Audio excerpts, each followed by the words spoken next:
Dalam Berita Plus minggu ini kami bawakan kisah inspirasi seorang mualaf Meryem Chin.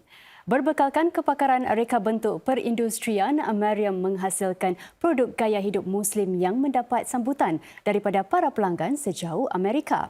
Pencapaian tersebut turut melayakkan beliau disenaraikan sebagai salah seorang daripada 500 individu paling berpengaruh dalam ekonomi Islam dunia.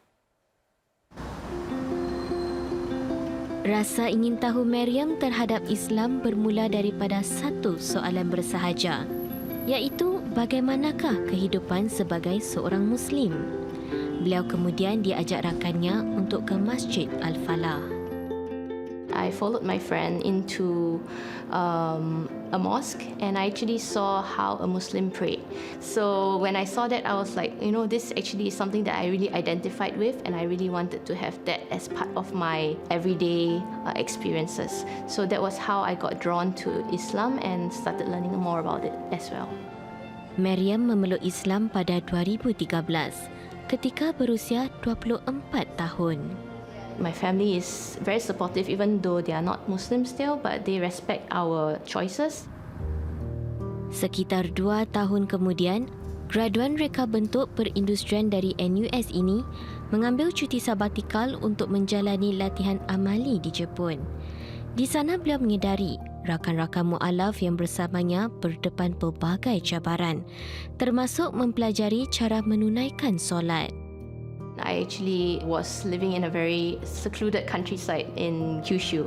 I was thinking, why don't I use this to apply my skills into building products for my friends and community. So that was actually the first step into creating the first product.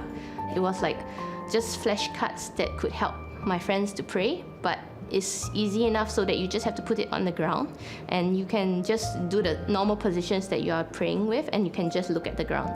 Because what was the common product that was used was just like a book or like a phone.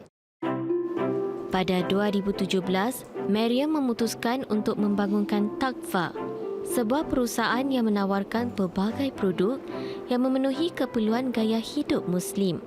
Semua produk seperti poket sejadah, stokin khas yang membolehkan pengguna berwuduk tanpa perlu menanggalkannya, serta alat istinja direka dan dihasilkan sendiri oleh Meryem.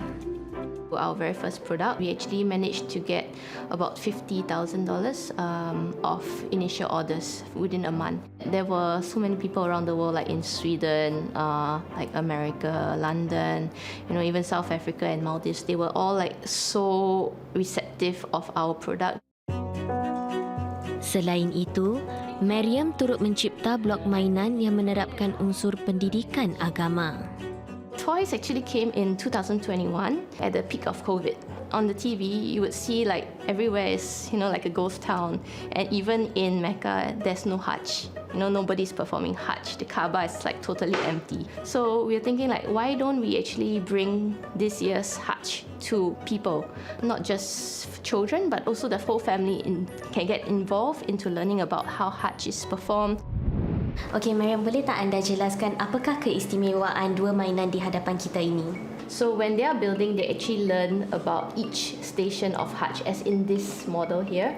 So we also develop a manual where they can actually learn about the different stations, and they also learn about what to say, before they go to the Kaaba. For example, when they go to the Kaaba, they are building from the ground up, and they actually learn about each part as they build.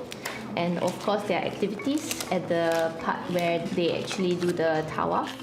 Adakah kanak-kanak juga akan diceritakan tentang sejarah di dua tapak suci ini?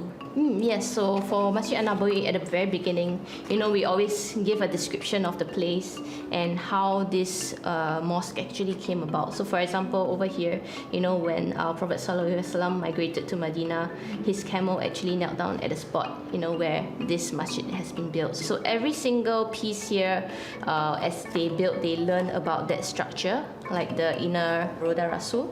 They learn about what's inside. Hasil usahanya, Meryem dinamakan sebagai salah seorang daripada 500 individu paling berjaya dalam dunia dan ekonomi Islam pada peringkat global. What I feel means a lot more to me is really like people coming up to us and telling us how much this product has impacted their life. If you have something that you would like to develop, you have to step forward and do it, because most of the time, like, a lot of things get stuck in idea stage, and then it does not get put forward. Nobody will put it forward for you, so you have to do it yourself. Meryem kini merancang untuk menghasilkan produk untuk golongan Gen Z pula.